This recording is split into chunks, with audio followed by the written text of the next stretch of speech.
그러면 여기 들어가세요. 재개발 공사구역 한복판. 10살 거지 소년이 내민 것은 공사용 낡은 마대자루였습니다. 화강건설그룹을 이끄는 차정화 회장은 당황한 얼굴로 아이를 봤죠. 그러나 아이의 눈빛은 너무나 차분했고 흔들림이 없었습니다.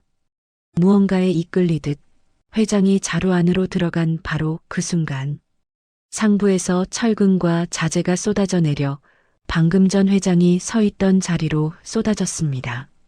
그리고 잠시 후 복면을 쓴 두 남자가 들어왔죠. 회장은 자루 안에서 숨죽이며 등골이 서늘해짐을 느꼈습니다. 저 아이는 어떻게 이 상황을 예견했을까요? 그리고 이 사건 뒤에 숨겨진 진실은 무엇일까요? 구독과 좋아요를 눌러주시고 어디서 듣고 계신지 댓글에 남겨주세요. 그곳으로 사랑과 행운을 가득 담아 보내드리겠습니다.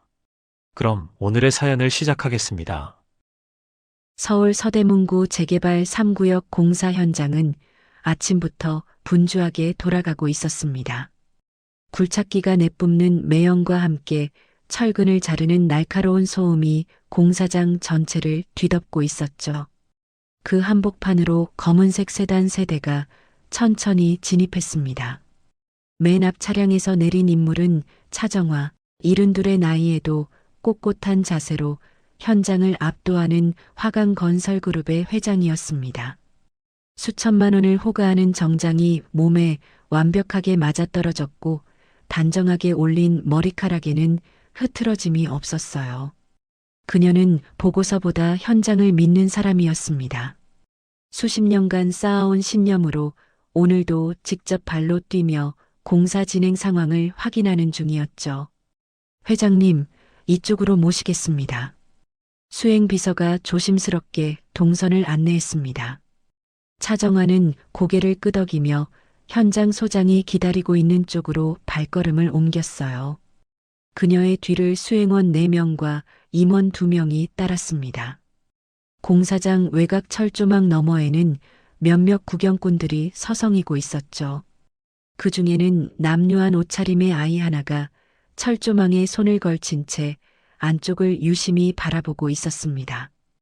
10살 소년 한노을이었습니다. 다리 밑 컨테이너에서 노숙자 할아버지와 함께 살아가는 아이였죠. 낡아서 앞코가 벗겨진 운동화를 신고 있었고 몇 번이나 기운 흔적이 역력한 티셔츠를 입고 있었어요. 하지만 아이의 눈빛만큼은 또렷했습니다. 공사장 안쪽을 향한 시선은 흔들림 없이 고정되어 있었죠. 아이의 눈은 허공을 날카롭게 꿰뚫어 보고 있었습니다. 공기의 흐름이 이상했기 때문이었죠. 일반 사람들은 느낄 수 없는 미세한 균열과 불안정한 파동이 공사장 내부 특정 구역에서 뿜어져 나오고 있었어요. 그리고 그 흐름은 방금 들어간 정장 입은 할머니를 향해 흘러가고 있었습니다. 한노을은 주저없이 철조망을 타고 넘었습니다. 경비원이 소리치며 달려왔지만 아이는 이미 자재 더미 사이로 몸을 숨긴 뒤였죠. 작은 체구를 이용해 굴착기 아래를 빠져나가고 적재된 철근 틈새로 미끄러지듯 파고들었습니다. 목표는 하나였어요. 저 할머니가 가고 있는 곳, 균열이 집중된 그 위험한 구역이었습니다. 차정화는 현장 소장과 임원 2명의 안내를 받으며 공사 중인 건물 내부를 돌아보고 있었습니다. 3층 구조물의 철골 작업이 한창이었고 천장에는 아시바와 임시 가설물이 복잡하게 얽혀 있었죠. 현장 소장이 태블릿을 들고 공정 진행 상황을 설명했고 차정화는 고개를 끄덕이며 세심하게 확인했습니다. 수행비서가 다음 일정을 체크하며 조심스럽게 시간을 알렸어요. 회장님, 1시간 후 본사 임원 회의가 예정되어 있습니다. 차정화가 손목 시계를 확인하며 입을 열었습니다. 알겠네. 마무리하고 이동하지. 그때 현장 소장이 갑자기 무언가 생각난 듯 손을 들어 한쪽을 가리켰습니다. 아, 회장님. 저쪽 D구역 철골 보강 부분을 꼭 확인해 주셔야 하는데요. 설계 변경건으로 보고 드렸던 곳입니다. 잠깐만 둘러보시겠습니까? 차정화는 고개를 끄덕였습니다. 현장 소장이 앞장서서 복도 끝쪽으로 향했고 차정화가 그 뒤를 따랐죠. 수행비서와 임원들도 뒤따르려 했지만 현장 소장이 손을 내저으며 말했습니다. 좁은 통로라 위험합니다. 회장님만 잠깐 확인하시고 나오시죠. 수행비서가 잠시 망설였지만 차정화가 먼저 발걸음을 옮겼습니다. 현장 소장이 복도 중간쯤에서 멈춰 섰어요. 천장을 가리키며 설명을 이었죠. 여기 보시면 보강재 설치 각도가 기존 설계와 다르게 시공됐습니다. 구조 검토 결과 문제 없다는 결론이 나왔고요. 차정화가 천장을 올려다보며 꼼꼼히 살폈습니다. 현장 소장이 태블릿을 건네려던 순간 갑자기 무전기에서 소리가 났어요. 소장님, 1구역 자재 반입건으로 급히 확인 부탁드립니다. 현장 소장이 난처한 표정을 지으며 차정화를 돌아봤습니다. 죄송합니다, 회장님. 급한 일이라. 잠깐만 다녀와도 될까요? 차정화는 손을 내저었습니다. 가보게. 난 마저 확인하고 나갈 테니. 현장 소장이 고개 숙여 인사하고 급히 사라졌습니다. 차정화는 혼자 남아 천장의 철골 구조를 천천히 살폈어요. 그 순간 자재 더미 뒤에서 작은 인기척이 들렸습니다. 차정화가 고개를 돌렸을 때 낡은 옷을 입은 소년 하나가 숨을 헐떡이며 나타났죠. 아이의 얼굴에는 땀이 흥건했고 눈빛은 다급함으로 가득했어요. 차정화가 당황하며 한 발짝 물러섰습니다. 누구냐? 하지만 한노을은 대답하지 않았습니다. 아이의 시선은 회장이 아닌 천장 쪽을 향하고 있었어요. 그 눈동자가 미세하게 떨렸습니다. 균열이 보였기 때문이었죠. 철골의 연결부, 아시바의 고정 지점, 그리고 천장 전체를 감싸고 있는 불안정한 공기의 흐름까지 모든 것이 한 점을 향해 집중되어 있었습니다. 바로 회장이 서 있는 그 자리였어요. 한노을이 재빨리 옆에 쌓여있던 공사자재 사이에서 커다란 마대자루 하나를 끌어냈습니다. 시멘트나 모래를 담는 용도로 쓰이는 두꺼운 천자루였죠. 아이가 그것을 회장 앞으로 질질 끌고 와 바닥에 펼쳤습니다. 살려면 여기 들어가세요. 아이의 목소리는 떨리지 않았습니다. 오히려 지나치게 침착했죠. 차정화는 황당함과 당혹감이 동시에 밀려왔어요. 거지 아이가 갑자기 나타나 자루에 들어가라니 상식적으로 말이 되지 않았습니다. 그녀가 입을 열려던 순간 아이가 다시 말했어요. 지금 당장이요. 할머니가 서 있는 곳. 무너져요. 아이의 눈빛에는 장난기가 전혀 없었습니다. 겁주는 것도 거짓말도 아니었어요. 마치 이미 일어날 일을 알고 있는 사람의 눈빛이었죠. 차정화는 그 눈을 보는 순간 오래전 기억 하나가 스쳐 지나가는 걸 느꼈습니다.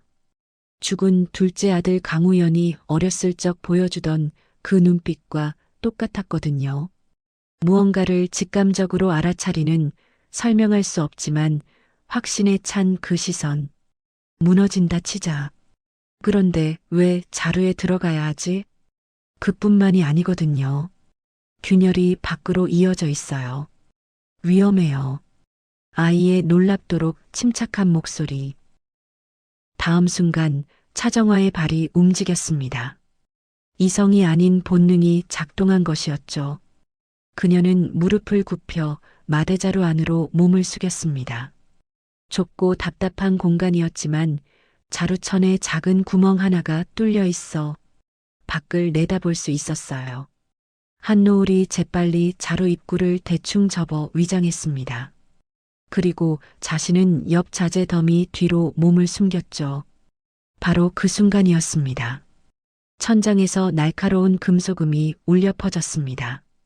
철골 연결부가 끊어지는 소리였어요. 굉음과 함께 아시바가 무너져 내리기 시작했고 그 위에 쌓여 있던 철근과 콘크리트 덩어리들이 연쇄적으로 쏟아졌습니다. 방금 전까지 차정화가 서 있던 위치를 정확히 덮치듯 모든 것이 한꺼번에 내려앉았죠. 마대자루 안에서 작은 구멍으로 밖을 보던 차정화의 심장이 얼어붙었습니다. 만약 그대로 서 있었다면 즉사했을 것이었어요. 그녀는 서둘러 자루에서 나오려 했습니다. 그때 옆에서 아이의 작은 속삭임이 들렸습니다. 쉿! 아직이요. 그 소리에 그녀의 동작이 멈췄습니다. 먼지는 사방으로 퍼져나갔습니다. 시야가 뿌옇게 흐려졌고 숨쉬기조차 힘들었죠. 차정아는 자루 안에서 숨을 죽인 채 밖을 응시했습니다. 그런데 뭔가 이상했어요. 이렇게 큰 사고가 났으면 당연히 사람들이 달려와야 했죠. 수행비서, 수행원들, 현장 소장, 누구라도 나타나야 했습니다. 하지만 그 누구도 오지 않는 것이었어요. 복도에는 고요한 뿐이었죠. 발소리도 고함도 무전기 소리도 들리지 않았어요. 차정아는 그 순간 등골이 서늘해지는 걸 느꼈습니다. 이것은 우연이 아니었던 거예요. 누군가 의도적으로 자신을 이곳에 혼자 남겨두고 사라진 것이었습니다. 문득 방금 전 자신을 안내해준 현장 소장의 얼굴을 떠올렸습니다. 원래 여기 현장 소장이 그 얼굴이었나? 다시 떠올려 보니 처음 보는 얼굴이었죠. 그녀의 손이 떨리기 시작했습니다. 그때 조금씩 가라앉기 시작한 먼지 잔해 사이로 두 개의 그림자가 나타났어요. 시커먼 복면을 쓴 남자 두 명이었습니다. 그들은 조심스럽게 주변을 둘러보며 무너진 잔해 쪽으로 다가왔죠.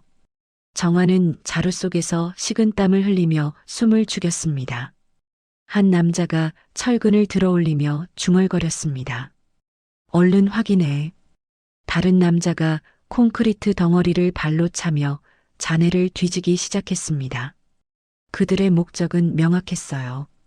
시체를 확인하고 일을 끝내는 것이었죠.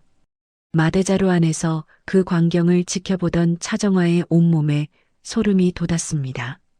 누군가 자신을 제거하기 위해 치밀하게 설계한 살인 시도. 뭐지? 분명 여기 서 있었는데. 복면 남자 하나가 잔해를 더 깊이 뒤지며 초조한 목소리로 말했습니다. 다른 남자도 철골 사이를 수색했지만 차정화의 시신은 나오지 않았어요. 두 남자는 점점 당황하기 시작했습니다. 분명 마지막 순간까지 그 자리에 서 있는 걸 확인했는데 어디로 사라진 걸까? 마지막 순간에 피한 건가? 그들은 재빨리 주변을 샅샅이 뒤졌지만 회장을 찾을 수 없었습니다. 설마 회장이 공사장 마대자루 안에 숨어 있을 거라는 생각은 하지 못했으니까요. 잠시 후 한 남자가 무전기를 꺼내 누군가와 통화를 나눴습니다. 목표 미확인. 계획 실패인 듯하다. 무전기 너머로 짧은 대답이 들렸고 두 남자는 황급히 현장을 빠져나갔습니다. 발소리가 완전히 사라진 뒤에야 차정화는 조심스럽게 마대자루 밖으로 기어 나왔어요. 먼지를 뒤집어 쓴 그녀의 손이 떨리고 있었습니다. 공포 때문이 아니라 분노 때문이었죠. 자재 더미 뒤에서 한 노을이 나타났습니다. 아이는 여전히 침착한 표정으로 무너진 천장을 올려다보고 있었어요. 차정화가 아이에게 다가가 낮은 목소리로 물었습니다. 어떻게 알았지? 한노을이 천장을 가리켰습니다. 공기가 이상했어요. 균열이 보였거든요. 아이의 설명이 이어졌습니다. 철골 연결부의 미세한 틈, 아시바. 고정 볼트의 헐거운 각도, 그리고 그 모든 불안정한 구조가 만들어낸 공기의 흐름까지. 차정화는 아이를 뚫어지게 바라봤습니다. 말도 안 됐습니다. 10살짜리 거지 아이가 할 수 있는 판단이 아니었죠. 아니, 아이가 아니었다고 하더라도 이런 균열의 흐름을 읽는다는 건. 그런데요, 할머니. 한노을이 복도 반대편을 손가락으로 가리키며 말했습니다. 그 균열이요. 저쪽으로 이어지고 있어요. 누군가 여기를 망가뜨렸고 그 흐름이 할머니한테로 집중되게 만든 거예요. 아이의 눈빛이 진지했습니다. 그 흐름을 따라가면 어디서 균열이 시작됐는지 알 수 있어요. 차정환은 더 이상 묻지 않았습니다. 아이의 뒤를 따라 복도를 빠져나가기 시작했죠. 한노을은 마치 보이지 않는 실을 따라가듯 망설임 없이 걸었습니다. 구석진 통로를 지나고 좁은 계단을 내려갔어요. 아이의 발걸음은 정확했습니다. 마침내 두 사람은 공사장 외곽 출구로 나왔습니다. 그곳에는 수행비서와 수행원들, 그리고 며느리 윤지연이 모여 심각한 표정으로 대화를 나누고 있었어요. 윤지연이 무언가 지시하듯 손짓하고 있었고 수행원들이 고개를 끄덕이고 있었습니다. 그때 먼지를 뒤집어 쓴 회장이 거지아이와 함께 나타나자 현장의 공기가 순식간에 얼어붙었습니다. 수행비서의 얼굴이 창백하게 변했고 수행원들이 당황하며 뒤로 물러섰어요. 하지만 그중 가장 충격적인 반응을 보인 사람은 며느리 윤지연이었습니다. 그녀의 얼굴에서 핏기가 싹 가셨고 입술이 파르르 떨렸죠. 눈동자가 흔들리면서 한 걸음 뒤로 비틀거렸습니다. 하지만 서둘러 당황한 모습을 숨기려는 듯 떨리는 입꼬리를 비틀어 올리며 놀라는 표정을 지었죠.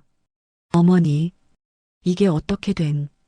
차정환은 재빨리 주변을 훑어봤습니다. 역시나 자신을 그곳에 안내해줬던 현장 소장의 모습은 보이지 않았어요. 그때 한노을이 조용히 손가락을 들어 올렸습니다. 그 손가락 끝은 정확히 윤지연을 향하고 있었죠. 저 아줌마예요. 아이의 목소리는 담담했지만 그 한마디가 차갑게 공기를 갈랐습니다. 저 아줌마한테 흘러요. 모든 균열이. 저 아줌마부터 시작돼서 안쪽으로 흘러들어갔어요. 윤지연의 얼굴이 새하얗게 질리며 뒤로 휘청거렸습니다. 차정환은 며느리를 뚫어지게 바라봤어요. 그 눈빛에는 의심과 확신이 동시에 담겨 있었습니다. 뭐라는 거야, 저 거지가. 뭐하고 있어. 얼른 저 애를 끌어내.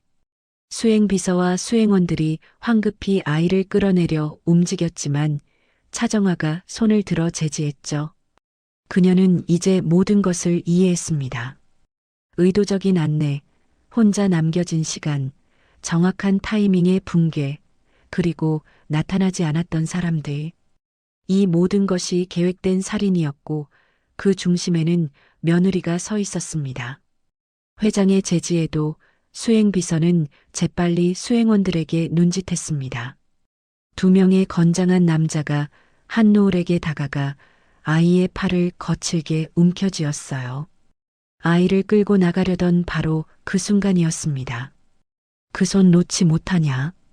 공사장 외곽 쪽에서 낡은 작업복을 입은 한 남자가 천천히 걸어 들어왔죠. 유태백이었습니다. 일흔 초반으로 보이는 노인이었는데 그의 걸음걸이에는 묘한 무게감이 실려 있었어요. 때 묻은 작업복에 낡은 안전모를 쓰고 있었지만 그가 풍기는 분위기는 평범한 막노동자와는 확연히 달랐습니다. 등이 곧게 펴져 있었고 시선은 흔들림 없이 정면을 향하고 있었죠. 수행원들이 본능적으로 한 걸음 뒤로 물러섰습니다. 유태백은 아이를 붙잡고 있던 수행원들 앞에 멈춰 섰습니다. 그는 아무 말도 하지 않았어요. 단지 그들을 조용히 내려다볼 뿐이었습니다. 하지만 그 침묵이 오히려 더 무거운 압박으로 다가왔죠. 수행원들의 손에서 힘이 빠졌고 한노을이 자연스럽게 유태백 쪽으로 몸을 빼냈습니다. 차정환은 그 노인을 주시했습니다. 겉모습은 평범한 노숙자에 가까웠지만 눈빛만큼은 달랐어요. 깊고 차분한 산전수전 수많은 것을 겪어본 사람만이 가질 수 있는 눈빛이었죠. 유태백이 한노을의 어깨에 손을 얹고 돌아서려던 순간 차정화가 입을 열었습니다. 잠깐. 유태백이 멈춰섰습니다. 하지만 돌아보지는 않았어요. 차정화가 한 걸음 다가서며 말했죠. 그 아이는 누구죠? 유태백이 천천히 고개를 돌렸습니다. 두 사람의 시선이 공중에서 마주쳤어요. 잠시 침묵이 흘렀고 말로 표현할 수 없는 팽팽한 긴장감이 공기를 가득 채웠죠. 유태백이 낮고 무거운 목소리로 대답했습니다. 그냥 아이입니다. 더 이상의 설명은 하지 않은 채 유태백은 아이를 데리고 유유히 공사장을 빠져나갔어요. 수행원들이 막으려 했지만 차정화가 손을 들어 제지했습니다. 그녀는 두 사람의 뒷모습을 지켜보며 깊은 생각에 잠겼죠. 1시간 후 차정화는 본사 회장실로 돌아왔습니다. 그녀는 즉시 비서실장을 불렀어요. 오늘 공사장에 나타난 그 아이 신원 파악해. 비서실장이 고개를 끄덕이고 나갔습니다. 차정화는 창밖을 바라보며 공사장에서의 일을 되짚었어요. 자루에 들어가라던 아이의 목소리, 정확하게 무너진 천장, 그리고 균열의 흐름을 읽어내던 그 눈빛. 그런 재능은 결코 흔한 것이 아니었죠. 다음 날 아침 비서실장이 보고서를 들고 회장실에 들어왔습니다. 회장님, 아이의 신원을 확인했습니다. 차정화가 보고서를 받아들었습니다. 내용은 간단했어요. 이름 한노을, 10살, 다리 및 컨테이너 박스에서 노숙자 노인과 함께 생활 중. 호적에는 등록되어 있지 않고 학교도 다니지 않는 것으로 파악됐습니다. 차정화의 눈빛이 깊어졌죠. 컨테이너 위치는 성동구 한강변 구석진 곳입니다. 정확한 주소 첨부했습니다. 차정화는 보고서를 내려놓고 자리에서 일어났습니다. 차 준비해. 비서실장이 놀란 표정으로 물었습니다. 직접 가시겠다는 말씀이십니까? 그래. 1시간 후 검은 세단 한 대가 한강변 다리 밑에 멈춰 섰습니다. 차정화가 내려 주변을 둘러봤어요. 강변 둔치 한쪽에 낡은 컨테이너 박스 하나가 자리 잡고 있었습니다. 녹슨 철판으로 만들어진 그것은 사람이 살기엔 너무나 초라해 보였죠. 차정화가 컨테이너 쪽으로 걸어갔습니다. 문이 반쯤 열려 있었고 안에서 희미한 불빛이 새어나오고 있었어요. 그녀가 조심스럽게 문을 두드렸습니다. 누구세요? 안에서 한노을의 목소리가 들렸습니다. 차정화가 대답하려던 순간 문이 활짝 열리며 유태백이 나타났어요. 그는 어제와 똑같은 낡은 옷을 입고 있었지만 눈빛만큼은 여전히 예리했습니다. 어제 그분이시군요. 유태백이 차분하게 말했습니다. 차정화가 고개를 끄덕였어요. 아이와 얘기 좀 하고 싶은데요. 유태백은 잠시 그녀를 바라보다 옆으로 비켜섰습니다. 차정화가 컨테이너 안으로 들어섰죠. 내부는 예상보다 깔끔하게 정돈되어 있었습니다. 작은 전기장판 위에 이불이 개켜져 있었고 한쪽 구석에는 책 몇 권이 가지런히 쌓여 있었어요. 한노을이 바닥에 앉아 차정화를 올려다보고 있었습니다. 아이의 눈빛은 어제와 똑같이 맑고 침착했죠. 차정화가 아이 앞에 무릎을 굽히고 앉았습니다. 어제 일을 좀 더 물어보고 싶어. 어떻게 알았지? 천장이 무너질 거라는 걸. 한노을이 잠시 생각하듯 고개를 가웃거렸습니다. 그리고는 조심스럽게 입을 열었어요. 그냥 보여요. 공기가 흐르는 게. 아이의 설명이 이어졌습니다. 구조가 불안정하면 공기의 흐름이 달라진다는 것, 철근이 휘어지거나 볼트가 헐거우면 미세한 진동이 생긴다는 것, 그리고 그 진동이 만들어내는 패턴을 읽을 수 있다는 것까지. 그뿐만이 아니었습니다. 사람의 호흡이나 심장 박동에 따라 그 주변의 공기 흐름 또한 달라지며 그 사람이 가지는 감정에 따라 균열이 생기기도 하고 흐름이 역류하기도 한다는 것이었어요. 이 모든 것을 노을이는 마치 물리학자처럼 정확하고 논리적으로 설명해냈습니다. 차정화는 아이의 말을 들으며 점점 확신하게 됐습니다. 이것은 단순한 직감이 아니었어요. 아이는 실제로 공간의 불안정성을 감지해서 수치화하고 있었습니다. 그리고 이런 능력은 차정화가 이미 알고 있었죠. 바로 죽은 둘째 아들 강우연에게서 받던 재능이었습니다. 하지만 아이가 가진 능력은 그보다 훨씬 뛰어났습니다. 죽은 아들은 건축 구조의 문제점을 본능적으로 알아차렸지만 이 아이는 그것을 넘어 사람의 감정까지 읽어내고 있었어요. 공기의 흐름이 특정 인물에게 집중된다는 것. 그 사람의 심리 상태가 주변 공기를 미세하게 변화시킨다는 것까지. 차정화가 조심스럽게 물었습니다. 넌 원래부터 이런 걸 볼 수 있었니? 한노을이 고개를 끄덕였습니다. 할아버지가 그러는데 제가 아주 어렸을 때부터 그랬대요. 위험한 곳이 어딘지 제가 먼저 알았대요. 차정화의 시선이 유태백에게로 향했습니다. 유태백은 컨테이너 입구에 기댄 채 조용히 두 사람을 지켜보고 있었어요. 차정화가 입을 열었습니다. 이 아이를 언제부터 돌보셨습니까? 유태백이 잠시 침묵하다 대답했습니다. 8년 전쯤 강에서 발견했습니다. 차정화의 심장이 한 박자 빨라졌습니다. 8년 전, 그때는 둘째 아들 강우연이 교통사고로 사망했던 시기였죠. 그리고 손주 강서준이 실종됐던 때이기도 했습니다. 그녀의 손이 미세하게 떨렸어요. 강에서 라고 하셨습니까? 유태백이 고개를 끄덕였습니다. 더 이상의 설명은 없었지만 차정화는 충분히 짐작할 수 있었어요.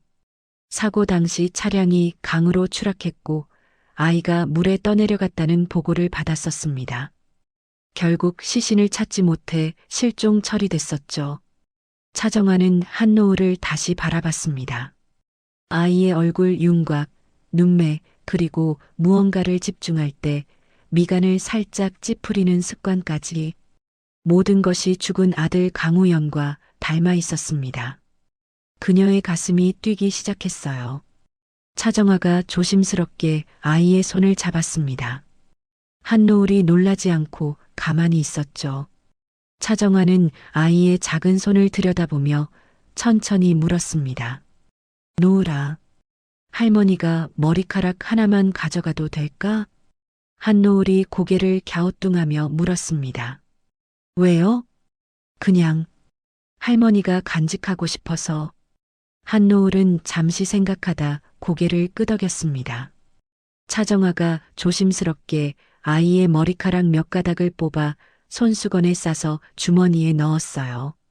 유태백은 그 광경을 묵묵히 지켜보고 있었습니다. 차정화가 자리에서 일어났습니다. 그녀는 유태백에게 고개를 숙여 인사했어요. 아이를 잘 돌봐주셔서 감사합니다. 유태백이 짧게 대답했습니다. 당연한 일을 했을 뿐입니다. 차정화가 컨테이너를 나서며 마지막으로 한노을을 돌아봤습니다. 아이는 여전히 바닥에 앉아 그녀를 바라보고 있었죠. 그 눈빛에는 순수함과 총명함이 동시에 담겨 있었습니다. 세단에 오른 차정화는 비서실장에게 짧게 지시했습니다. 친자 검사 준비해. 비공개로 최대한 급속으로. 비서실장이 놀라 되물었습니다. 혹시 저 아이가? 차정화는 대답하지 않았습니다. 다만 창밖을 바라보며 깊은 생각에 잠겼죠. 만약 저 아이가 정말 손주 강서준이라면 지난 8년간 믿어왔던 모든 것이 무너지는 것이었습니다. 그리고 며느리 윤지연이 저지른 걸로 의심되는 사고의 진실도 밝혀져야 했어요. 차정화가 다시 입을 열었습니다. 윤지연, 내일 아침 회장실로 소환해. 비서실장이 긴장한 표정으로 고개를 끄덕였습니다. 세단이 한강변을 떠나 본사로 향했습니다. 차정화의 눈빛에는 의심과 기대, 그리고 조심스러운 희망이 동시에 어려 있었습니다. 다음 날 오전, 윤지연은 화강건설그룹 본사 회장실 앞에 서 있었습니다. 그녀는 안색은 새하얗게 질려 있었어요. 불안감에 한숨도 자지 못한 얼굴이었죠. 비서실장이 문을 열어주며 조심스럽게 안내했습니다. 윤지연이 회장실 안으로 들어서자 차정화가 창가에 서서 그녀를 기다리고 있었습니다. 햇빛을 등진 채 서 있는 시어머니의 실루엣은 유난히 날카로워 보였어요. 앉아. 차정화가 짧게 말했습니다. 윤지연이 소파에 앉아 차정화도 맞은편에 자리를 잡았어요. 잠시 침묵이 흐른 뒤 차정화가 천천히 입을 열었습니다. 공사장 사건. 할 말 없어? 윤지연의 얼굴에 당황한 기색이 스쳤습니다. 하지만 그녀는 재빨리 표정을 가다듬으며 고개를 저었어요. 네. 어떤 거요, 어머니? 저는 그날 밖에서 대기하고 있다가 너무 놀랐어요. 차정화는 며느리의 눈을 똑바로 바라봤습니다. 윤지연은 시선을 피하지 않으려 애썼지만 눈동자가 미세하게 흔들리고 있었죠. 그 아이가 널 지목했어. 윤지연의 손이 무릎 위에서 움찔했습니다. 그녀가 애써 웃음을 지으며 대답했죠. 그런 거지 아이가 뭘 알겠어요. 혼란스러운 상황에서 아무렇게나 가리킨 거겠죠. 차정화는 대답하지 않았습니다. 다만 윤지연을 계속 응시할 뿐이었어요. 그 침묵이 오히려 더 무거운 압박으로 다가왔습니다. 윤지연의 호흡이 조금씩 빨라지기 시작했죠. 어머님, 설마 저를 의심하시는 건 아니시죠? 윤지연의 목소리에 떨림이 묻어났습니다. 차정화가 천천히 고개를 끄덕였어요. 의심하진 않아. 거의 확신할 뿐이지. 윤지연이 소파에서 벌떡 일어났습니다. 그녀의 얼굴이 창백하게 변했죠. 저는 그런 짓 하지 않았어요. 어떻게 저한테 그런 의심을. 하지만 그녀의 목소리는 점점 작아졌습니다. 차정화의 차가운 시선이 윤지연의 심장을 파고들고 있었기 때문이에요. 윤지연은 더 이상 버티지 못하고 다급히 회장실을 빠져나갔습니다. 그날 밤 그녀는 자신의 집 거실에 홀로 앉아 있었습니다. 탁자 위에는 반쯤 비워진 위스키 한 병이 놓여 있었고 그녀의 손에는 잔 하나가 들려 있었어요. 술을 마실수록 머릿속이 더 복잡해졌습니다. 모든 게 다 들통날 위기에 처했거든요. 시어머니의 눈빛이 계속 떠올랐고 그 거지 아이가 자신을 가리키던 장면이 반복 재생됐죠.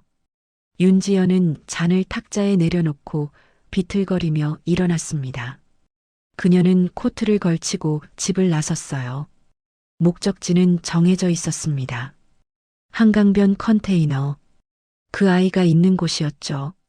1시간 후 택시에서 내린 윤지연은 컨테이너 앞에 서 있었습니다. 술기운에 취한 그녀의 걸음은 휘청거렸고 눈빛은 흐려져 있었어요. 하지만 그 안에는 분노와 두려움이 동시에 타오르고 있었습니다. 그녀가 컨테이너 문을 거칠게 두드렸죠.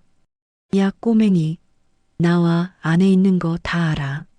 네가 한 짓 때문에 내가 얼마나. 그때 문이 열리고 아이가 나타났어요. 아이는 놀란 기색 없이 윤지연을 올려다보고 있었습니다. 그 차분한 눈빛이 오히려 그녀를 더 화나게 만들었죠. 너, 왜 날 지목한 거야? 넌 아무것도 모르면서. 윤지연의 목소리가 떨렸습니다. 하지만 노을은 대답하지 않았어요. 다만 여전히 조용한 시선으로 그녀를 바라볼 뿐이었습니다. 윤지연이 한 걸음 다가섰고 컨테이너 안쪽의 불빛이 두 사람의 얼굴을 비췄죠. 그 순간이었습니다. 윤지연의 숨이 멎었습니다. 가까이서 자세히 본 아이의 얼굴은 공사장에서 봤던 것과는 달랐어요. 이마의 선, 눈매의 곡선, 입술의 모양. 그리고 무언가를 생각할 때 살짝 미간을 찌푸리는 습관까지 모든 것이 낯익었습니다. 너무나 익숙한 얼굴이었죠. 윤지연의 손이 떨리기 시작했습니다. 그녀는 아이에게 한 걸음 더 다가가 얼굴을 자세히 들여다봤어요. 심장이 미친 듯이 뛰기 시작했습니다. 이건 우연일 수가 없었어요. 너 누구야? 윤지연의 목소리가 간신히 흘러나왔습니다. 아이가 작게 대답했죠. 한노을이요. 윤지연의 시선이 재빨리 아이의 얼굴에서 손으로 내려갔습니다. 그렇다면 확인해야 할 것이 있었거든요.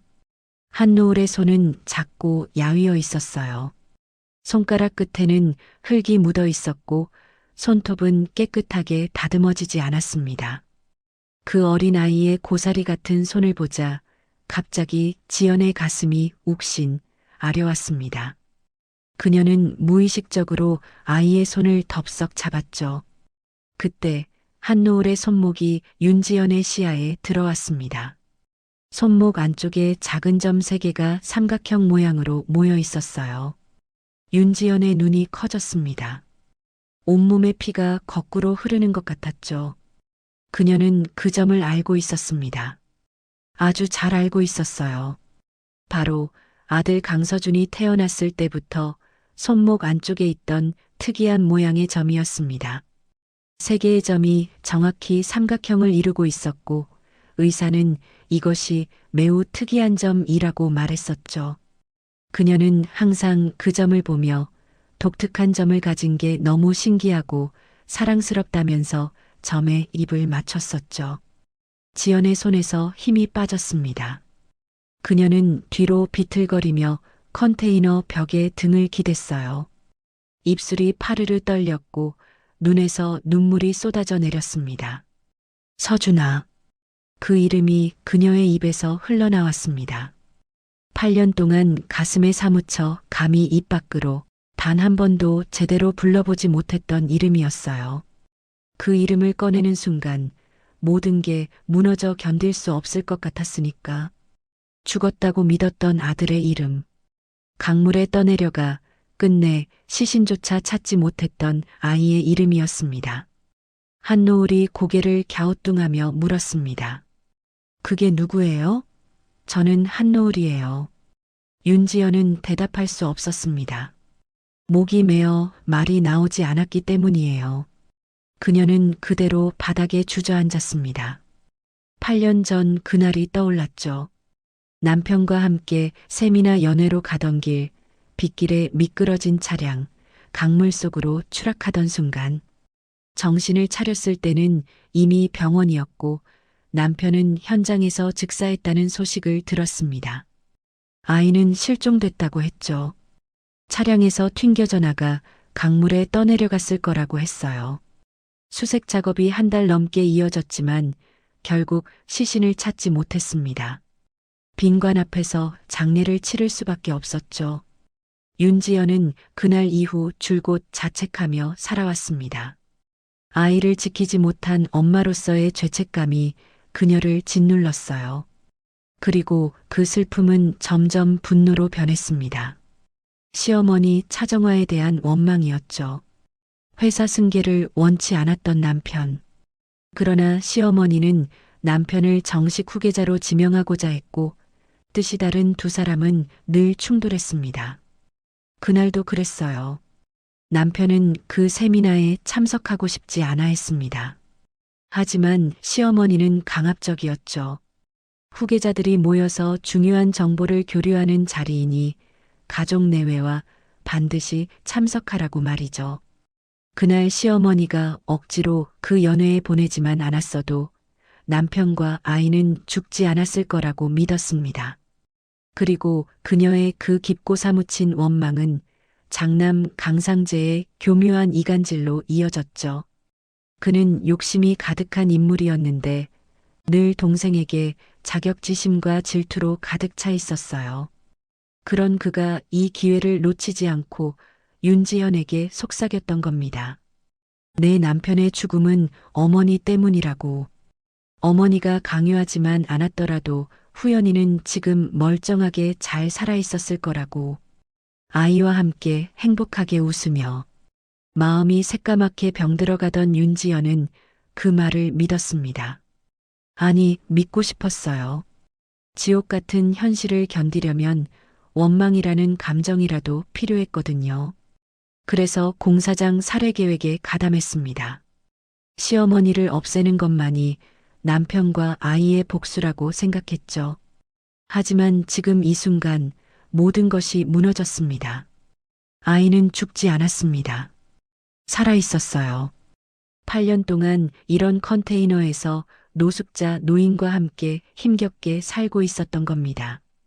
그리고 자신의 친엄마가 할머니를 죽이려 한다는 것도 모른 채 오히려 할머니를 구해낸 거죠. 윤지연의 입에서 처절한 신음 같은 소리가 흘러나왔습니다. 그녀는 얼굴을 두 손으로 감싸며 오열했어요. 한노을은 그런 윤지연을 가만히 쳐다보았습니다. 아이는 여전히 상황을 이해하지 못했지만 이 아줌마가 느끼고 있는 슬픔만큼은 느낄 수 있었어요. 그녀 주변의 공기가 슬픔으로 인해 미친 듯이 요동치고 있었거든요. 노을이가 본 공기의 파동 중에 이토록 불안정하고 슬픈 흐름은 처음 보았죠.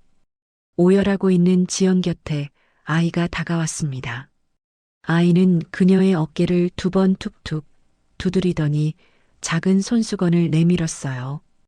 꼬질꼬질 낡고 때가 묻은 손수건이었지만 아이의 따뜻한 체온 또한 묻어 있었죠. 윤지연은 떨리는 손으로 아이의 손을 다시 잡았습니다. 삼각형 점을 손가락으로 조심스럽게 쓰다듬었죠. 미안해. 미안해 우리 아가. 그녀는 계속 같은 말만 반복했습니다.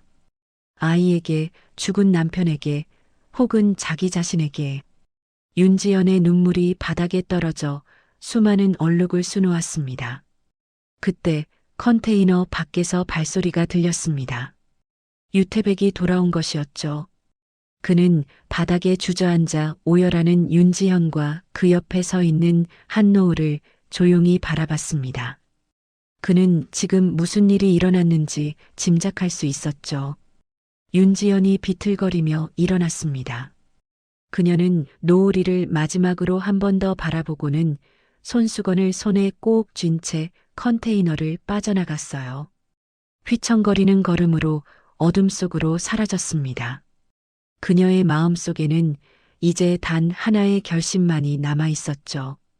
모든 것을 고백하는 것, 자신이 저지른 일을, 그리고 아이가 살아있다는 사실을 시어머니에게 알리는 것이었습니다. 다음 날 이른 아침, 윤지연은 화강건설그룹 본사 회장실 앞에 다시 서 있었습니다. 그녀의 얼굴은 밤새 잠을 이루지 못한 흔적으로 창백했고 눈 밑에는 짙은 다크서클이 자리 잡고 있었어요.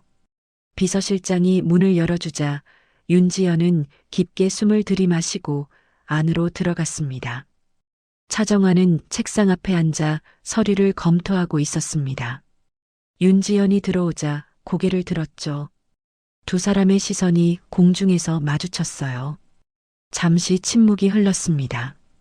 윤지연이 먼저 입을 열었습니다. 어머님, 말씀드릴 게 있습니다. 차정화가 서류를 내려놓고 윤지연을 똑바로 바라봤습니다. 윤지연은 소파에 앉지 않고 그대로 서서 말을 이었어요. 공사장 사건, 제가 관여했습니다. 차정화의 표정이 굳어졌습니다. 하지만 그녀는 놀라지 않았어요. 이미 예상하고 있었던 것이었죠. 윤지연이 떨리는 목소리로 계속 고백했습니다. 구조물을 조작한 건 제가 아니었지만 그날 어머님을 그곳으로 유도하는데 협조했습니다. 현장 소장과 수행원 일부가 저와 함께 움직였어요. 윤지연의 눈에서 눈물이 흘러내렸습니다. 그녀는 손으로 얼굴을 감싸며 흐느꼈죠. 후연 씨와 서준이를 잃은 게 전부 어머님 때문이라고 생각했습니다. 그날 억지로 연회에 보내지 않으셨다면 그런 일은 없었을 거라고. 차정화는 묵묵히 그녀의 고백을 들었습니다. 윤지연이 고개를 들어 시어머니를 바라봤어요. 하지만 어젯밤 그 아이를 다시 봤습니다. 가까이서 제대로 봤어요. 윤지연의 목소리가 떨렸습니다. 손목에 삼각형 점이 있었습니다. 서준이한테 있던 그 점이요. 차정화의 눈빛이 흔들렸습니다. 윤지연이 무릎을 꿇고 바닥에 주저앉았어요. 그 아이가 우리 서준이가 맞습니다. 죽은 줄 알았는데 살아 있었어요. 회장실이 침묵에 휩싸였습니다. 그때 비서실장이 다급히 봉투 하나를 들고 뛰쳐들어왔습니다. 차정화는 받자마자 서둘러 봉투를 뜯어 서류를 꺼냈죠. 어제 비밀리에 의뢰한 친자 검사 결과였습니다. 결과는 명확했습니다. 한노을의 DNA는 강우연 및 윤지현과 99.9% 일치. 한노을의 본명은 강서준이 맞았고 차정화의 친손주임이 확실하게 확인됐습니다. 차정화는 서류를 천천히 내려놓았습니다. 그녀의 손이 미세하게 떨렸어요. 8년 동안 죽었다고 믿었던 손주가 살아있었습니다. 강에서 떠내려가 찾지 못했던 아이가 다리 밑 컨테이너에서 노숙자 노인과 함께 살아남았던 것이죠. 차정화가 자리에서 일어나 창가로 걸어갔습니다. 한강이 멀리 보였어요. 그녀는 긴 침묵 끝에 입을 열었습니다. 감히 시어미를 죽이려고 하다니. 네가 한 일은 용서받을 수 없는 짓이야. 윤지연이 고개를 숙였습니다. 차정화가 계속 말했죠. 하지만 이제 막 엄마를 찾은 아이한테서 다시 엄마를 빼앗는 건 너무 가혹할 테지. 윤지연이 놀라 고개를 들었습니다. 차정화가 그녀를 돌아봤어요. 당분간은 처벌하지 않겠어. 아이를 위해서야. 윤지연의 눈에서 눈물이 쏟아졌습니다. 차정화가 다시 말을 이었죠. 대신 앞으로 네가 할 일은 단 하나야. 서준이를 제대로 된 엄마로서 돌보는 것. 그것만 해. 윤지연은 바닥에 엎드려 고개를 숙이고 눈물을 쏟았습니다. 차정화는 그녀를 내려다보며 깊은 한숨을 내쉬었어요. 분노와 슬픔 그리고 안도감이 뒤섞인 복잡한 감정이 가슴을 짓눌렀습니다. 1시간 후 두 사람은 함께 한강변으로 향했습니다. 검은 세단이 다리 밑 컨테이너 앞에 멈춰 섰어요. 두 사람이 차에서 내려 컨테이너 쪽으로 걸어갔습니다. 어색한 침묵이 흘렀지만 같은 방향을 향하고 있다는 사실만으로도 의미가 있었죠. 컨테이너 문 앞에 도착했을 때 유태백이 밖에서 무언가 작업을 하고 있었습니다. 그는 두 사람을 보고 작업을 멈추고 일어섰어요. 차정화가 먼저 고개를 숙여 인사했습니다. 어제는 소란스럽게 해서 죄송합니다. 유태백이 고개를 저었습니다. 괜찮습니다. 윤지연은 유태백 앞에 서서 떨리는 목소리로 말했어요. 저 아이 엄마입니다. 8년 동안 제 아이를 돌봐주셔서 정말 감사합니다. 유태백은 잠시 윤지연을 바라보다 짧게 대답했습니다. 당연한 일을 했을 뿐입니다. 컨테이너 안에서 한노을이 밖을 내다봤습니다. 할머니와 어제 그 아줌마가 함께 서 있는 모습이 신기했어요. 차정화가 아이에게 손짓했습니다. 노을아, 잠깐 나와 볼래? 한노을이 컨테이너 밖으로 나왔습니다. 아이는 새 어른을 번갈아 보며 고개를 갸우뚱했죠. 차정화가 무릎을 굽혀 아이와 눈높이를 맞췄습니다. 노을아, 아니 서준아. 아이의 눈이 커졌습니다.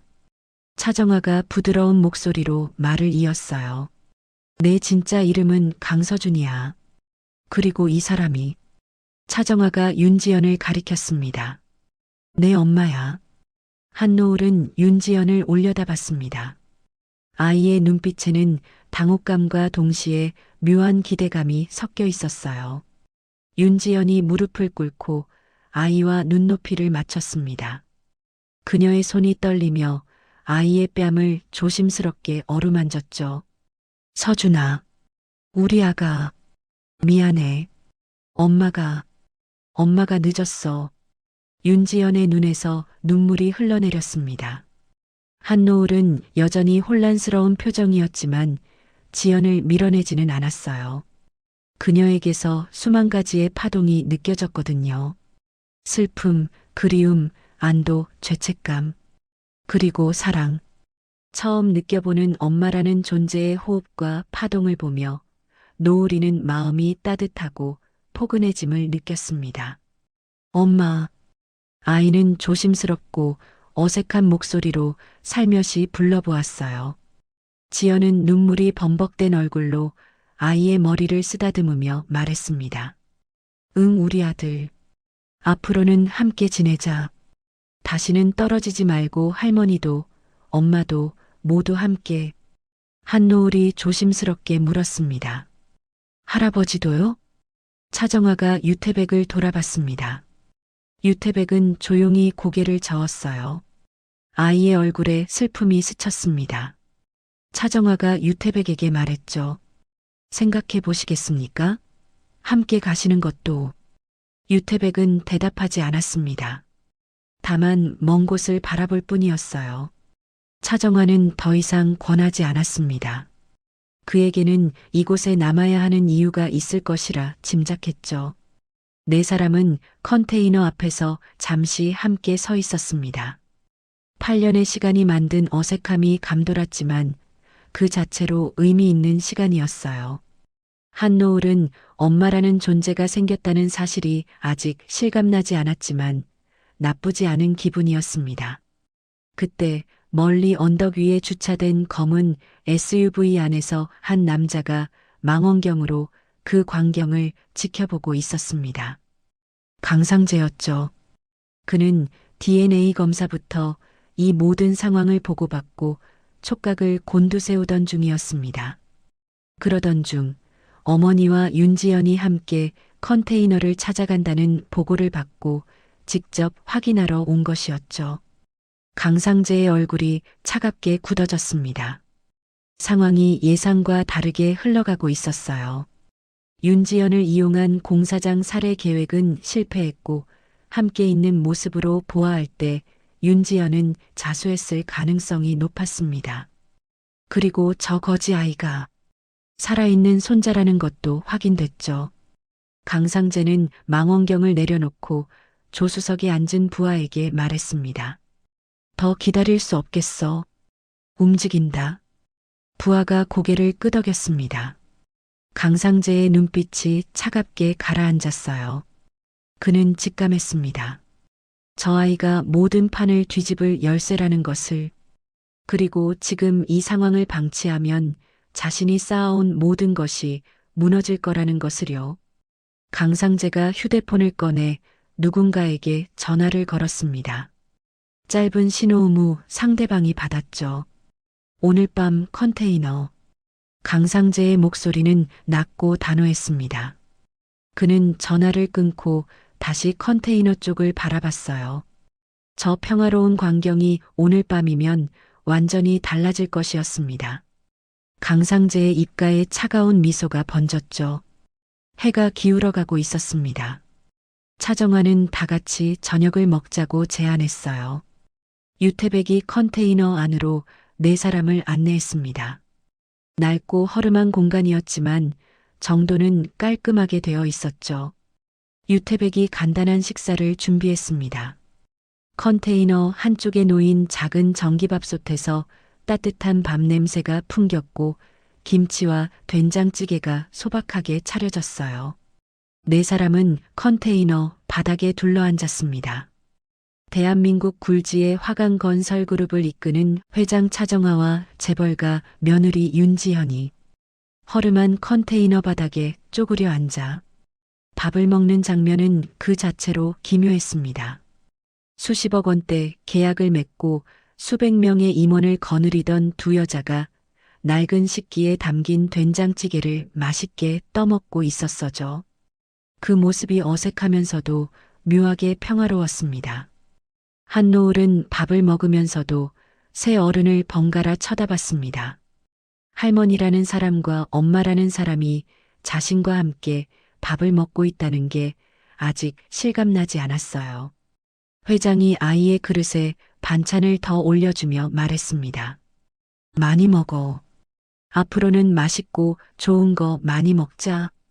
한노을이 고개를 끄덕였습니다. 윤지연은 아이를 바라보며 눈물을 참고 있었어요. 8년 동안 그리워했던 아들이 눈앞에 있었지만 어떻게 대해야 할지 몰랐습니다. 자신이 저질렀던 부끄러운 짓들과 죄책감 또한 그녀의 마음을 괴롭혔어요.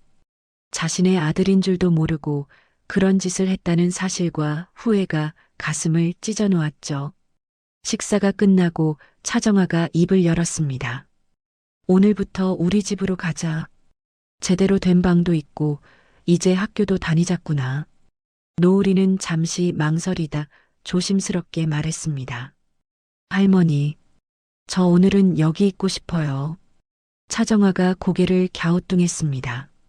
한노을이 유태백을 바라보며 말을 이었어요. 할아버지가 저를 키워주셨어요. 8년 동안. 그런데 제가 그냥 가버리면 할아버지가 혼자 남겨지잖아요. 아이의 목소리가 떨렸습니다. 오늘 하룻밤만이라도요. 할아버지랑 마지막으로 얘기도 나누고 제대로 인사하고 싶어요. 차정아는 아이의 눈을 들여다봤습니다. 그 눈빛에는 유태백에 대한 깊은 애정이 담겨 있었어요. 차정아가 고개를 끄덕였습니다. 그러려무나. 그럼 할머니가 내일 아침에 데리러 올게. 윤지연도 아이의 손을 잡으며 말했습니다. 서준아, 내일 꼭 만나자.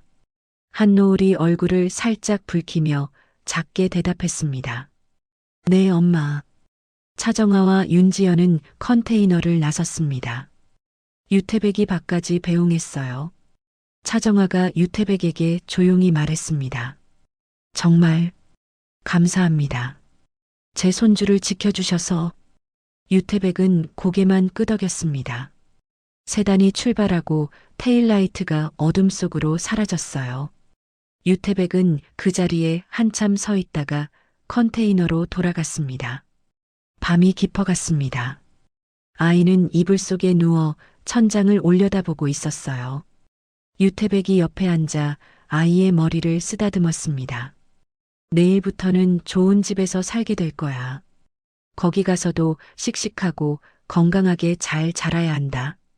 위험한 데는 절대 가지 말고. 알겠지? 아이가 유태백을 돌아봤습니다. 할아버지는 정말 같이 안 가실 거예요? 유태백이 잠시 침묵하다 대답했습니다. 난 여기 있어야 해. 이유가 있어. 한노을은 더 이상 묻지 않았습니다. 다만 할아버지의 손을 꽉 잡았죠. 유태백은 아이가 잠들 때까지 그 손을 놓지 않았습니다. 자정이 넘은 시각, 컨테이너 밖에서 희미한 발소리가 들렸습니다. 유태백의 눈이 번뜩 떠졌어요. 평소에 듣던 발자국 소리와 달랐거든요. 그는 조심스럽게 일어나 컨테이너 문 쪽으로 다가갔습니다. 밖을 내다보니 어둠 속에서 여러 개의 그림자가 움직이고 있었죠. 강상제의 부하들이었습니다. 10명이 넘는 사내들이 컨테이너를 포위하고 있었어요. 그들의 손에는 쇠파이프와 둔기가 들려 있었습니다. 한 사내가 컨테이너 외벽에 휘발유를 뿌리기 시작했죠. 유태백이 재빨리 한노을을 흔들어 깨웠습니다. 노을아, 일어나. 한노을이 눈을 떴습니다. 유태백의 다급한 표정을 보고 아이도 뭔가 심상치 않다는 걸 직감했어요. 그 순간 컨테이너 외벽에서 불길이 치솟았습니다. 휘발유에 불이 붙으며 순식간에 화염이 번져나갔죠. 유태백이 아이를 안고 문 쪽으로 달려갔습니다. 컨테이너 문을 발로 차며 밖으로 나갔어요. 하지만 밖에는 이미 사내들이 진을 치고 기다리고 있었습니다. 유태백은 아이를 등 뒤로 감추며 사내들을 마주했죠. 비켜라. 그의 목소리는 낮고 차가웠습니다. 하지만 사내들은 움직이지 않았어요. 오히려 한 걸음씩 다가오기 시작했습니다. 유태백은 깊게 숨을 들이마셨죠. 오랜만에 움직여야 할 순간이었습니다. 첫 번째 사내가 쇠파이프를 휘두르며 달려들었습니다. 유태백은 그것을 손으로 잡아채 비틀어 떨어뜨렸어요. 두 번째 사내의 주먹을 피해 발로 무릎을 걷어찼습니다. 일은 넘은 노인의 움직임이라고는 믿기지 않을 만큼 빠르고 정확했죠. 하지만 숫자가 너무 많았습니다. 유태백이 두세 명을 제압하는 동안 나머지가 사방에서 몰려들었어요. 둥기가 그의 등을 강하게 내리쳤고 쇠파이프가 어깨를 강타했습니다. 유태백은 비틀거렸지만 쓰러지지 않았죠. 아이를 지켜야 했기 때문이었습니다. 그가 마지막 힘을 짜내 한 사내를 밀쳐냈습니다. 그리고 아이에게 소리쳤어요. 노을아 뛰어. 강둑 쪽으로. 한노을이 달리기 시작했습니다. 하지만 두 명의 사내가 순식간에 아이 뒤를 쫓아갔죠. 유태백이 그들을 막으려 했지만 뒤에서 날아온 둥기가 그의 머리를 강타했습니다. 그는 바닥에 쓰러졌어요. 노을은 필사적으로 달렸습니다. 하지만 사내들이 더 빨랐어요. 한 사내가 아이의 팔을 움켜쥐었고 다른 사내가 아이의 입을 막았습니다. 한노을이 발버둥 쳤지만 소용없었죠. 검은 승합차가 다가왔고 아이는 그 안으로 강제로 밀려 들어갔습니다. 승합차가 출발하고 노을은 차창 밖으로 쓰러진 유태백을 보며 눈물을 흘렸어요. 유태백은 피를 흘리며 바닥에 누워 있었습니다. 사내들이 그를 둘러싸고 있었죠. 한 사내가 휴대폰으로 누군가에게 전화를 걸었습니다. 목표 확보했습니다. 이 거지노인은 어떻게 할까요? 전화 너머에서 강상재의 목소리가 들렸습니다. 그딴 노숙자 하나쯤 그냥 하천에 던져둬. 알아서 죽겠지. 사내들이 유태백을 들어 올렸습니다. 그의 몸은 축 늘어져 있었고 의식이 희미했어요.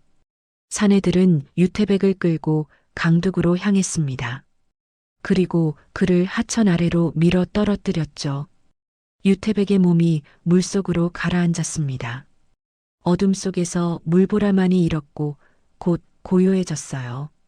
사내들은 그 광경을 확인하고 재빨리 현장을 떠났습니다.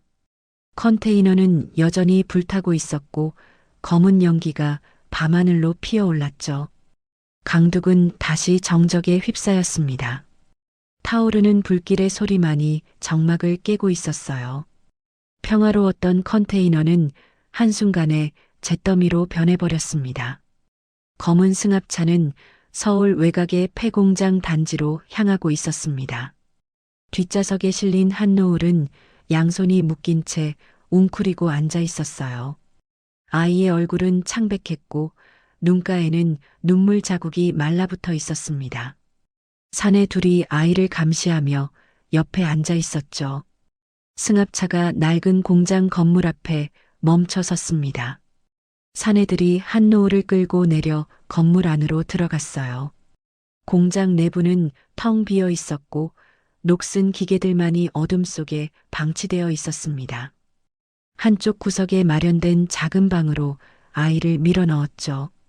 한노을은 바닥에 주저앉았습니다.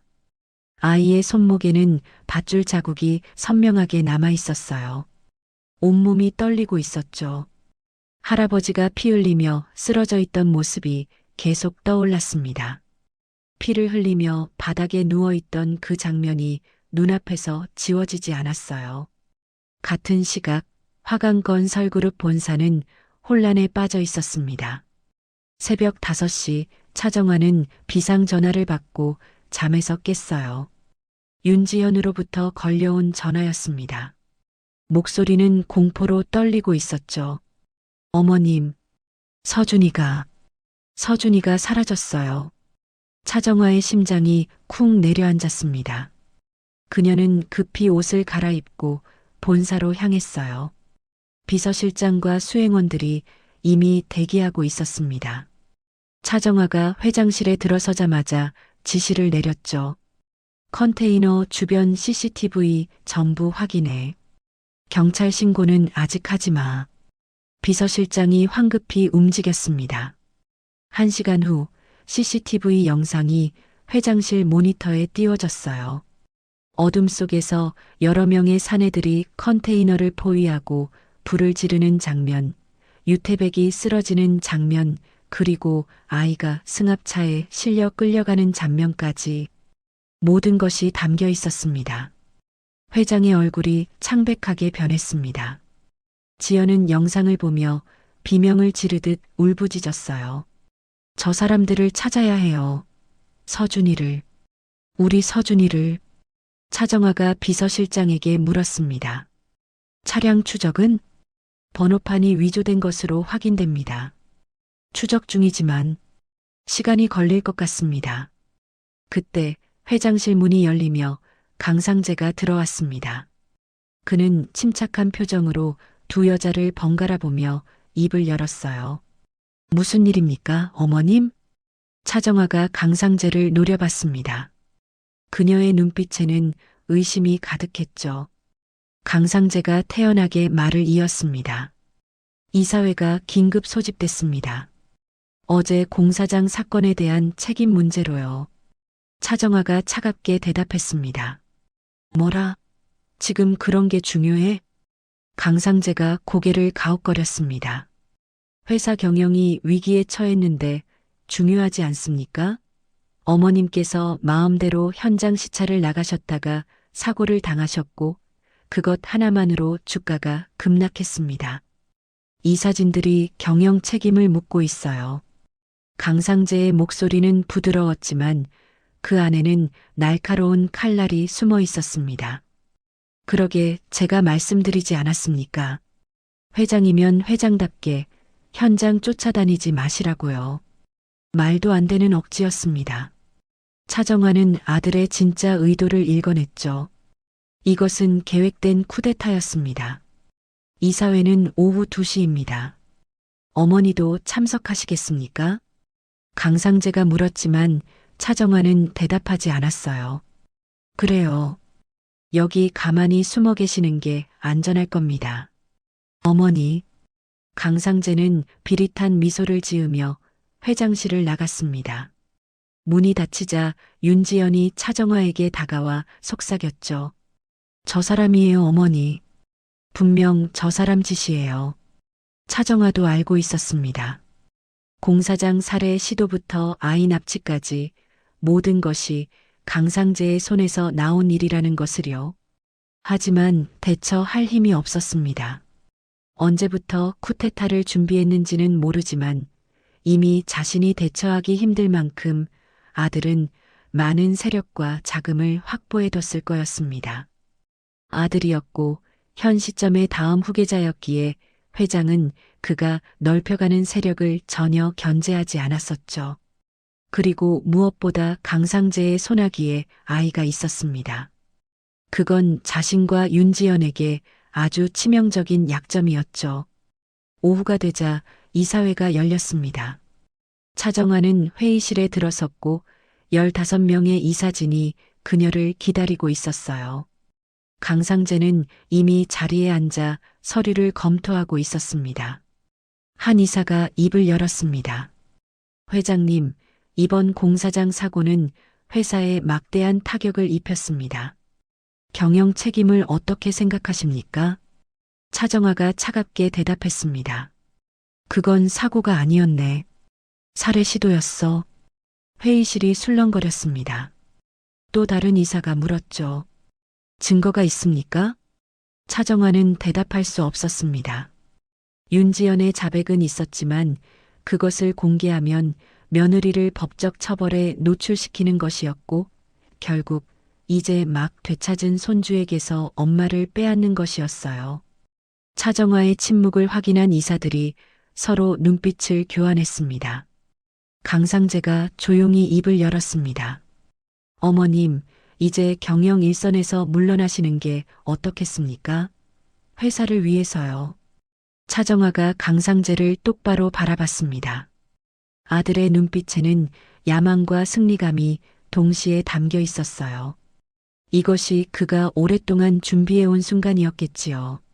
그녀는 울분을 삼키며 씁쓸함을 삼킬 수밖에 없었습니다. 무엇보다 두려운 건 강상재는 자신의 자리를 빼앗는 걸로 만족하지 않을 것 같다는 거였어요. 위험 요소는 완벽히 제거하려 할 게 분명했습니다. 아이가 위험했죠. 그 시각 강둑 하류 쪽 갈대밭에서 한 노인이 천천히 물 밖으로 기어 나오고 있었습니다. 유태백이었죠. 그의 옷은 젖어 있었고 얼굴에는 피가 말라붙어 있었습니다. 물 위로 기어 나온 유태백은 갈대밭에 쓰러져 거친 숨을 몰아쉬었습니다. 온몸이 욱신거렸고 머리는 지끈거렸죠. 하지만 그는 일어서야 했습니다. 아이가 납치됐다는 것을 알고 있었기 때문이에요.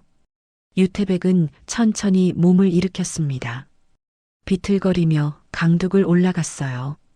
그가 평소 숨겨두었던 낡은 청가방이 갈대 사이에 걸려 있었습니다. 물에 젖지 않은 그 가방을 꺼내 열었죠. 안에는 낡은 투지폰 하나가 들어 있었습니다. 유태백은 굳은 살이 배긴 거친 손으로 폰을 꺼냈어요. 휴대폰에는 단축번호 1번, 단 하나의 번호만이 저장되어 있었죠. 순간 유태백의 눈빛이 변했습니다.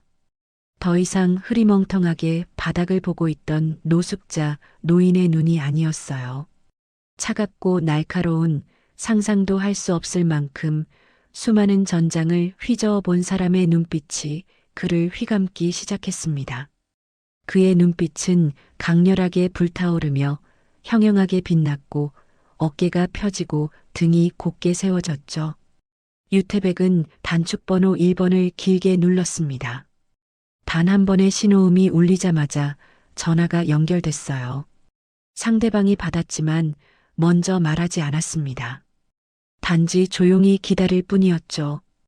유태백이 낮고 무겁게 가라앉은 목소리로 말했습니다. 날새, 돌아가야겠어. 그 한마디에 전화 너머가 술렁거렸습니다. 긴 침묵 속에서도 격양된 감정이 느껴졌죠. 상대방이 조심스럽게 대답했습니다. 알겠습니다, 회장님. 유태백은 전화를 끊고 한강을 바라봤습니다. 오랜 시간 떠나 살았던 세월이 끝나는 순간이었어요. 그는 다시 세상으로 나갈 것이었습니다. 아이를, 감히 자신의 가족과도 같은 사람을 건드린 자들을 응징하기 위해서였죠. 강바람이 유태백의 젖은 옷을 스쳤습니다. 그의 눈빛에는 이제 더 이상 노숙자의 그림자가 남아있지 않았어요. 국내 최정점 그룹의 총수, 그 본 모습이 서서히 드러나고 있었습니다. 폐공장 안 작은 방에 갇힌 한노을은 구석에 웅크리고 앉아 있었습니다. 밖에서는 사내들의 발소리와 담배 연기 냄새가 새어 들어왔어요. 아이는 할아버지를 떠올리며 눈물을 흘렸습니다. 그렇게 많은 사람들한테 맞고 강물에 던져졌는데 괜찮으신 걸까? 아이의 가슴은 불안과 두려움으로 꽉 차 있었죠. 그때 멀리서 희미한 소리가 들려왔습니다. 으르렁 거리는 엔진의 소리, 땅이 웅웅거리며 진동하는 소리, 그리고 헬리콥터 프로펠러가 돌아가는 소리였어요. 처음에는 아주 작았지만 점점 가까워지고 있었습니다. 사내들도 그 소리를 들었는지 밖이 술렁거리기 시작했죠. 뭐야, 저거? 한 사내가 창밖을 내다보며 소리쳤습니다. 하늘에서 세 대의 헬기가 폐공장 쪽으로 접근하고 있었어요. 동시에 공장 주변 도로로 수십 대의 검은 세단과 SUV가 빠르게 진입했습니다. 순식간에 공장 전체가 포위됐죠. 강상재는 본사 회장실에서 부하로부터 긴급 전화를 받았습니다. 사장님, 큰일 났습니다. 정체불명의 병력이. 전화가 끊겼습니다. 강상재의 얼굴이 창백하게 변했어요. 그는 급히 창밖을 내다봤습니다. 본사 건물 주변에도 검은 차량들이 하나둘 모여들고 있었죠. 그 시각 폐공장에는 100여 명이 넘는 검은 정장 차림의 경호원들이 공장 출입구를 완전히 봉쇄하고 있었습니다. 그들의 움직임은 군사작전처럼 정확하고 신속했어요. 드론 여러 대가 공장 상공을 선회하며 내부를 촬영하고 있었습니다. 공장 안의 사내들은 공포에 질려 있었습니다. 그들 중 누구도 이런 상황을 예상하지도 못했고 본 적도 없었죠. 한 사내가 떨리는 손으로 강상재에게 전화를 걸려 했지만 이미 통신이 차단된 상태였습니다. 그때 수십 명의 경호원들이 홍해가 갈라지듯 길을 열었습니다. 그 가운데로 한 남자가 천천히 걸어 들어왔어요. 유태백이었습니다. 그는 더 이상 낡고 해진 옷을 입고 있지 않았습니다. 맞춤 제작된 최고급 정장이 몸에 완벽하게 맞아떨어져 있었고 머리는 깔끔하게 정돈되어 있었죠. 하지만 가장 달라진 것은 그의 눈빛이었습니다. 차갑게 가라앉은 날카로운 시선이 공장 내부를 훑고 있었습니다. 유태백이 한 걸음씩 앞으로 나아갈 때마다 사내들이 본능적으로 뒤로 물러섰어요. 아이는 어디 있지? 유태백의 목소리는 낮고 침착했습니다. 하지만 그 안에는 거부할 수 없는 압도적인 힘이 실려 있었어요. 사내들 중 아무도 대답하지 못했습니다. 유태백이 경호원 한 명에게 눈짓했고 경호원이 재빠르게 공장 내부로 들어가 수색하기 시작했죠. 잠시 후 경호원이 노을이를 안고 나왔습니다. 아이는 눈물 범벅이 된 얼굴로 유태백을 보자마자 울음을 터뜨렸어요. 할아버지, 유태백이 아이를 안았습니다. 그의 표정이 잠시 부드러워졌어요. 아이를 경호원에게 인계하며 조용히 말했습니다. 차로 데려가게, 안전하게. 경호원이 아이를 데리고 나갔습니다. 유태백은 다시 사내들을 향해 돌아섰어요. 그의 눈빛이 다시 차갑게 식어갔습니다. 누가 지시했지?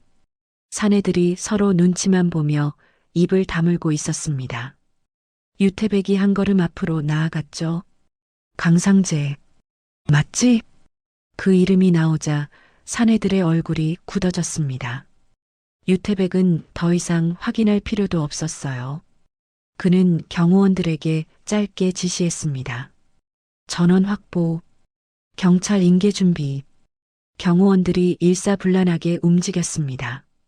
사내들이 저항하려 했지만 숫자와 훈련도에서 압도적으로 밀렸죠. 순식간에 모든 사내들이 제압됐고 바닥에 무릎을 꿇었습니다. 같은 시각 화강건설그룹 본사에서는 강상재가 회장실로 난입하려 하고 있었습니다. 하지만 복도 전체가 검은 정장을 입은 경호원들로 막혀 있었어요. 강상재는 그들을 보며 얼굴이 사색이 됐습니다. 당신들, 도대체 누구야? 아무도 대답하지 않았습니다. 잠시 후 엘리베이터 문이 열리며 유태백이 모습을 드러냈어요. 강상재는 그를 보는 순간 숨이 멎었습니다. 분명 아이와 함께 있던 어제 하천에 던져버린 그 노숙자 노인이었어요. 그런데 지금 저 앞에 서 있는 사람은 완전히 다른 인물이었습니다. 당신은 대체... 강상재의 목소리가 떨렸습니다. 유태백이 그의 앞에 멈춰 섰어요. 그래, 태백그룹 회장 유태백이다. 강상재의 눈이 커졌습니다. 태백그룹, 국내 최고 수준의 보안, 금융, 법무, 방위 계열사를 거느린 초대형 그룹. 재계에서는 전설처럼 여겨지는 기업이었습니다. 그 총수가 13년 전 사고로 가족을 모두 잃고 세상에서 사라졌다는 소문이 있었죠. 말도 안 돼. 강상재가 비틀거렸습니다. 유태백이 차갑게 말했어요. 네가 건드린 아이는 내 손주나 다름없다. 그리고 네가 해친 사람들은 이제 내 가족이 됐지. 유태백의 손이 움직이자 경호원들이 강상재를 에워쌌습니다. 강상재는 도망칠 곳도 저항할 방법도 없었어요. 그가 쌓아 올린 모든 계획이 순식간에 무너지고 있었습니다. 그때 바깥의 상황이 심상치 않게 돌아감을 느낀 차정화가 회장실 문을 열고 나왔습니다. 그녀는 유태백을 보고 잠시 놀란 표정을 지었지만 곧 이해했어요. 역시 저 노인은 평범한 노숙자가 아니었다는 것을요. 윤지연도 뒤따라 나와 놀란 얼굴로 유태백을 보고는 이내 고개를 숙여 인사했습니다. 아이는 무사합니까? 차정화가 물었습니다. 유태백이 고개를 끄덕였어요. 노을이는 안전하오. 우선 안정을 취하게 했소. 곧 이쪽으로 올 겁니다. 차정화는 안도의 한숨을 내쉬었습니다. 유태백이 강상재를 돌아보며 말했죠. 니놈의 모든 범죄 증거는 이미 확보했다. 살해 시도, 방화, 납치, 살인 미수까지. 법정에서 만나자 이놈아. 강상재는 무릎이 꺾여 바닥에 주저앉았습니다. 그의 얼굴에서 핏기가 사라졌고 눈동자는 초점을 잃고 있었어요. 평생 꿈꿔온 회장 자리, 권력, 인정, 모든 것이 무너지는 순간이었습니다. 경호원들이 강상재를 끌고 나가자 복도에는 다시 정적이 찾아왔어요. 차정화가 유태백에게 다가가 말했습니다. 정말 감사합니다. 유태백이 고개를 저었습니다. 아니요. 내가 지키지 못해서 이런 일이 생겼습니다. 1시간 후 본사 1층 로비에 검은 세단이 도착했습니다. 경호원이 차 문을 열고 노을이가 내렸어요. 아이는 세 사람을 보자마자 달려왔습니다. 엄마, 할머니, 할아버지. 차정화가 아이를 꼭 안았습니다. 윤지연도 아이를 끌어안으며 눈물을 흘렸어요.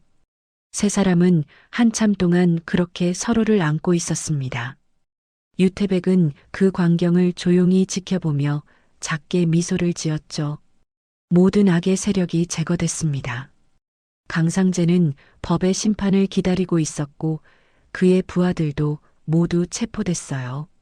화강건설그룹은 다시 차정화의 손으로 돌아왔고 이사회는 그녀의 경영 복귀를 만장일치로 승인했습니다. 가족은 다시 하나가 됐습니다. 상처투성이었지만 이제는 서로를 이해하고 보듬을 수 있었어요. 그리고 그 중심에는 한노을이 있었습니다. 석 달이 흘렀습니다. 서울 한남동에 위치한 넓은 저택에는 이제 네 사람이 함께 살고 있었어요. 차정화, 윤지연, 한노을, 그리고 유태백이었습니다. 유태백은 결국 차정화의 권유를 받아들였습니다. 아이 곁을 떠날 수 없었기 때문이었죠. 태백그룹의 경영은 신뢰하는 부회장에게 맡기고 자신은 아이를 지키는데 집중하기로 했어요. 차정화는 저택 1층 동쪽 끝에 유태백만의 공간을 마련해줬습니다. 어느 토요일 아침 거실에서는 소란스러운 광경이 펼쳐지고 있었습니다. 한노을이 거실 바닥에 레고를 펼쳐놓고 건물을 조립하고 있었고 유태백은 소파에 앉아 신문을 보고 있었어요. 차정화가 계단을 내려오며 눈살을 찌푸렸습니다. 노을아, 그거 치워야지. 발 밟으면 어쩌려고. 한노을이 고개를 들며 대답했습니다. 조금만요, 할머니. 거의 다 됐어요. 차정화가 한숨을 쉬며 주방으로 향했습니다. 윤지연이 이미 아침 식사를 준비하고 있었어요. 차정화가 윤지연 옆에 서서 냄비를 들여다봤습니다. 국이 좀 싱거운 것 같은데. 윤지연이 웃으며 대답했습니다. 어머님이 짜다고 하셔서 소금 덜 넣었어요. 차정화가 손을 내저으며 말했죠. 내가 언제 그랬어. 적당히 간 맞춰야지. 두 여자는 주방에서 투닥거리며 식탁을 차렸습니다. 몇 달 전만 해도 살인과 복수로 얽혀있던 시어머니와 며느리였지만 지금은 평범한 가족처럼 아침을 준비하고 있었어요. 유태백이 신문을 접고 식탁으로 다가왔습니다. 노을이도 레고를 대충 한쪽으로 밀어놓고 뛰어왔죠. 네 사람이 식탁에 둘러앉았습니다. 잘 먹겠습니다. 네 사람이 동시에 말하고 식사를 시작했습니다. 아이가 밥을 한 숟가락 든 뒤 유태백에게 물었어요. 할아버지, 오늘 낚시 가요? 유태백이 고개를 끄덕였습니다. 날씨가 좋으니 슬쩍 다녀올까? 차정아가 끼어들었습니다. 안 돼요. 노을이는 오후에 피아노 학원 가야 해. 한노을이 볼멘 소리로 대답했죠. 할머니, 토요일인데요. 쉬는 날이잖아요. 그래도 수업은 들어야지. 네가 배우고 싶다고 했잖아. 유태백이 시선을 돌리며 슬쩍 말했습니다. 오전에만 얼른 다녀오면 되잖아. 그 옆에 지연은 웃음을 참고 있었죠. 기업의 양대 산맥을 이끄는 두 어른이 아이를 두고 아웅다웅하고 있는 게 아직도 신기했거든요. 차정아가 며느리를 힐끗 보더니 한숨을 쉬었습니다. 그래, 알았어. 대신 내일은 영어 공부 2시간. 한노을이 고개를 떨구었습니다. 유태백이 웃으며 아이의 머리를 쓰다듬었어요. 이 정도로 타협하자꾸나. 식사가 끝나고 윤지연이 설거지를 하려 하자 차정아가 그녀를 막았습니다.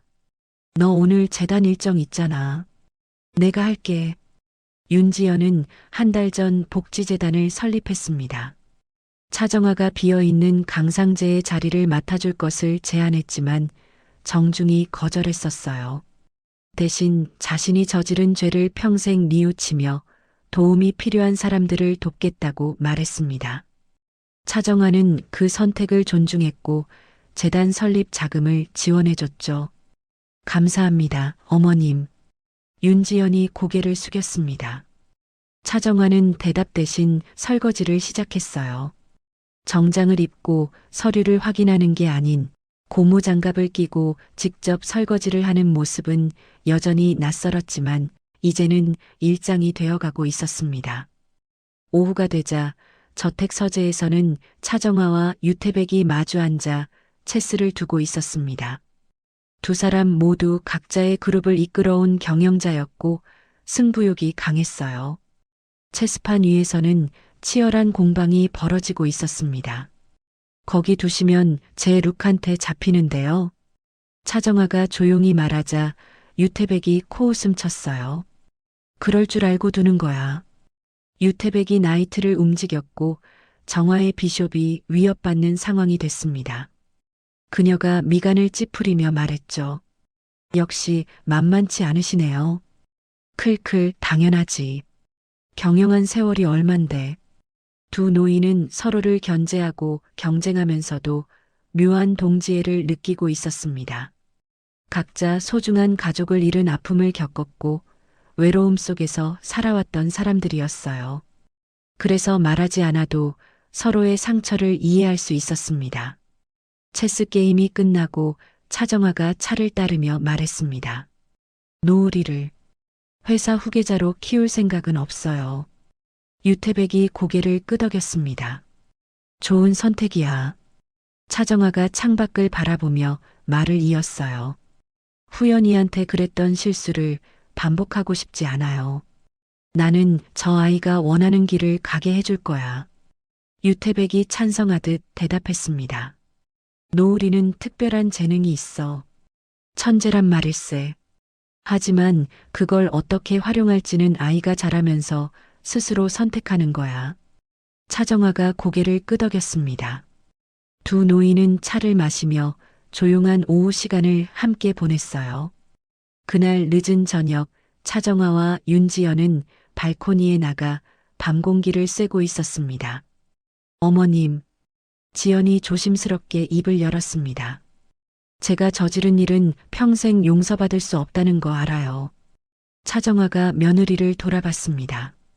윤지연이 계속 말했어요. 하지만 어머님이 저를 벌하지 않고 서준이 곁에 있게 해주신 것 정말 감사합니다.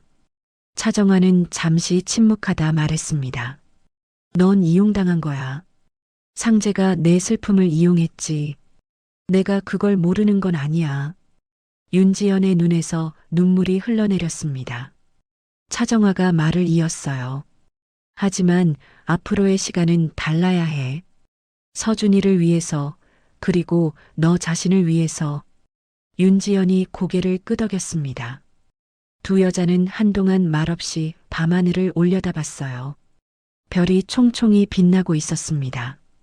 며칠 후 화강건설그룹과 태백그룹은 공식적인 업무 협약을 맺었습니다.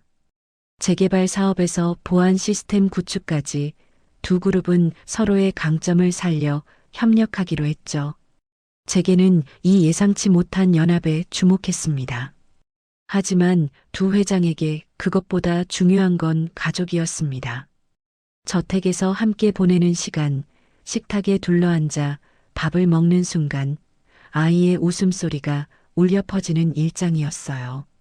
어느 일요일 오후 네 사람은 한강변을 산책하고 있었습니다. 한노을이 앞서 뛰어가고 새 어른이 뒤따라 걸었어요. 유태백이 웃으며 말했습니다.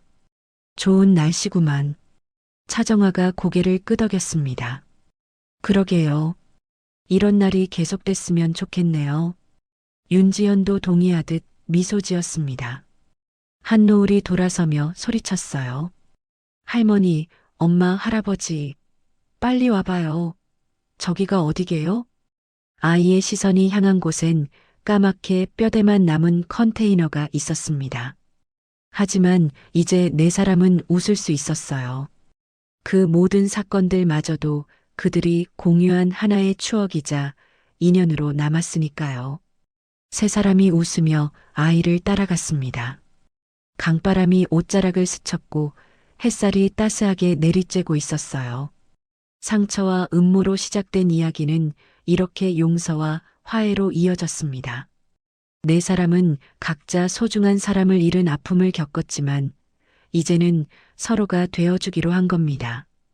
완벽하진 않지만 진심 어린 가족이었습니다. 노을이의 웃음소리가 한강변에 울려 퍼졌고 새 어른은 그 소리를 들으며 따뜻한 미소를 지었습니다. 새로운 시작이었습니다. 그리고 앞으로 펼쳐질 날들은 분명 그 어느 때보다 더 밝을 것이었습니다. 끝까지 함께 해주셔서 감사합니다. 이야기를 끝까지 들어주신 분이 계시다면 잘 들었다고 댓글 하나만 남겨주세요. 오늘도 행복한 하루 보내시길 바랄게요. 감사합니다.